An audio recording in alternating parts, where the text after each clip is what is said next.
Welcome back, everybody. We're here with another video, and today I will be asking questions, just kind of focusing on the yoga and health coaching side of things. Okay.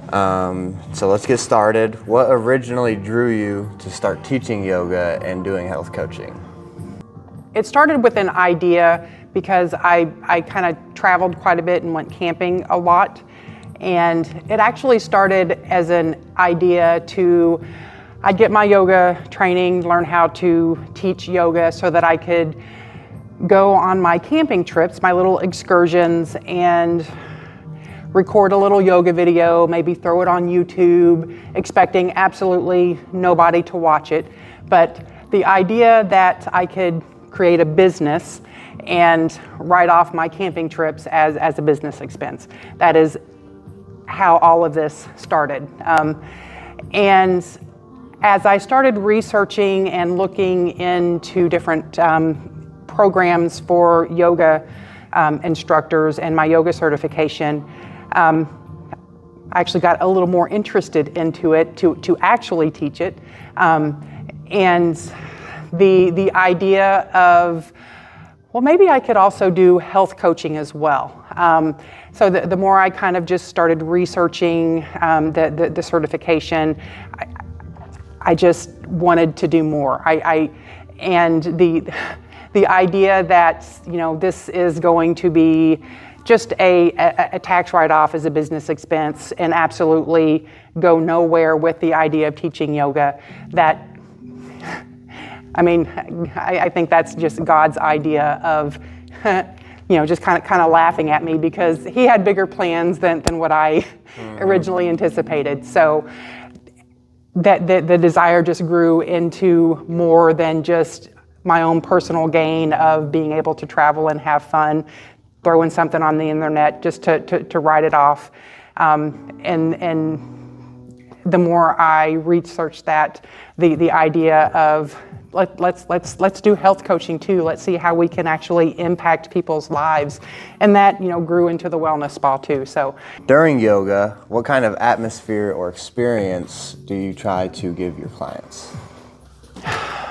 When I started my own personal practice of yoga, it was purely for the physical benefit, so that I could get stronger, so that I could lose weight, so that I could regain my flexibility.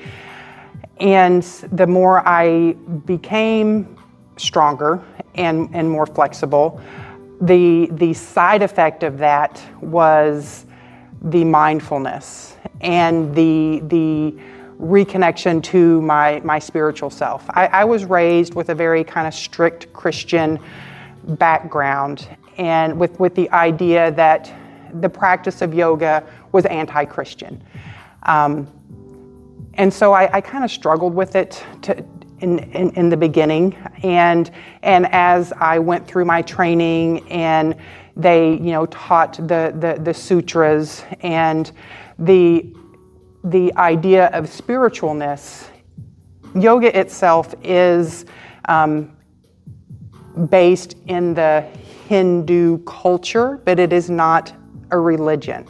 The spiritual connectedness isn't specific to Hinduism or Buddhism or any spiritual religion. That's one thing that I want people to understand.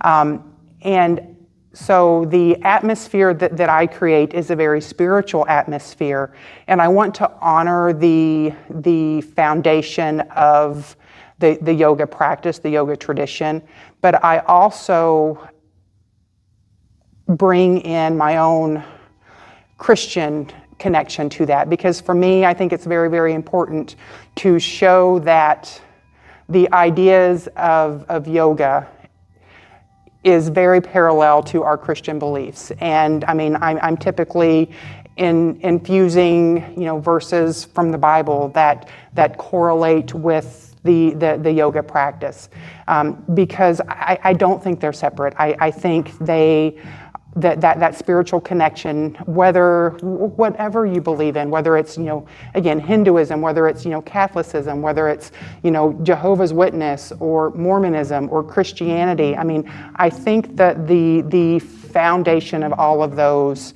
is the same. We just have our own little twist. And I want to honor whatever your spiritual road is, but also honoring myself in the fact that I am a Christian, I believe in God, and I honor that in my own practice, and I share that with people in the class. So expect, if you come to one of my yoga classes, we are going to have a holistic approach. We're going to be very mindful. We're going to be very present, and it's going to be spiritual in whatever entity that means to you. But there is the undercurrent of the Christian faith with my own personal beliefs kind of thrown into that. Okay. And what do you think one misconception that people have about yoga is? Well, I mean, Or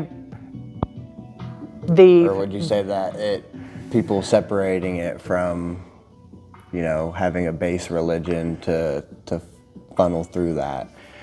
I think that is especially in a small community. I think that is one of the biggest misconceptions, is that to practice yoga means you have to practice either Hinduism or Buddhism, and that is just completely false.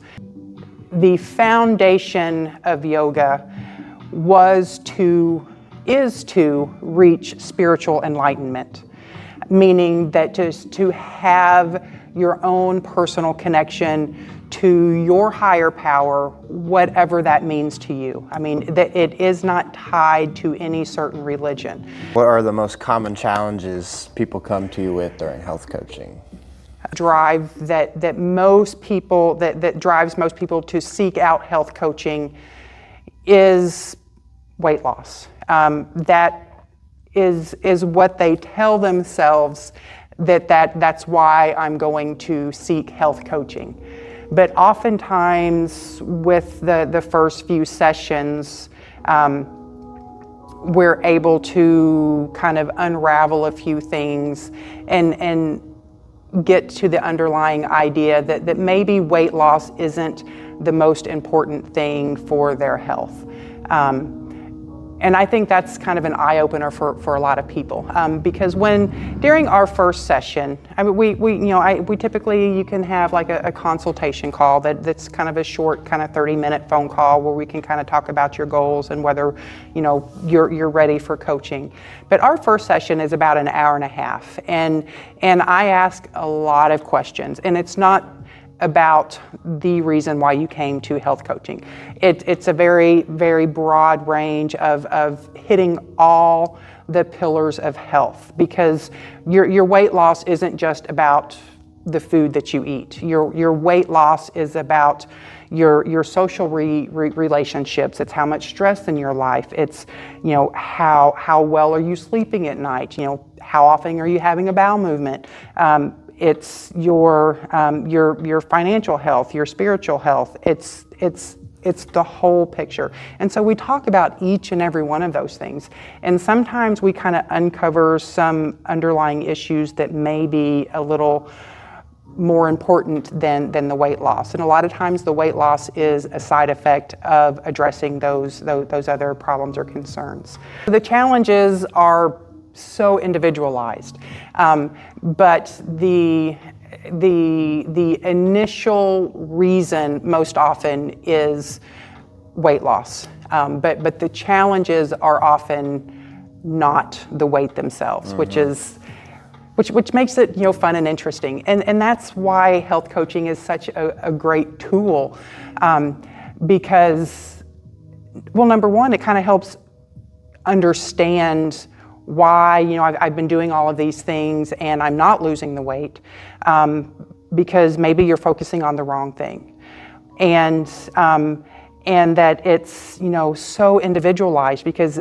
everybody is so different, and everybody has different challenges in their life, and by being able to identify those challenges that you're having, we can make an individualized plan, set those small specific goals to help you overcome those challenges to reach your ultimate goal. So health coaching is a very powerful tool, and a lot of times, again, it just kind of uncovers things that are important to your health that isn't in the forefront of your mind, and maybe it should be. Mm-hmm. So really, there's not really a most common challenge for an individual. It just kind of varies person to person. Like this person might have a lot of stress, and this person just might not have any social interaction, things like that. Absolutely. Okay. That's all I have. So thank you, Haley. Yeah. And thank you guys for watching. Thank you. We will be back right here next week. And we don't forget to leave a comment if you have any questions, and we will see you on Friday.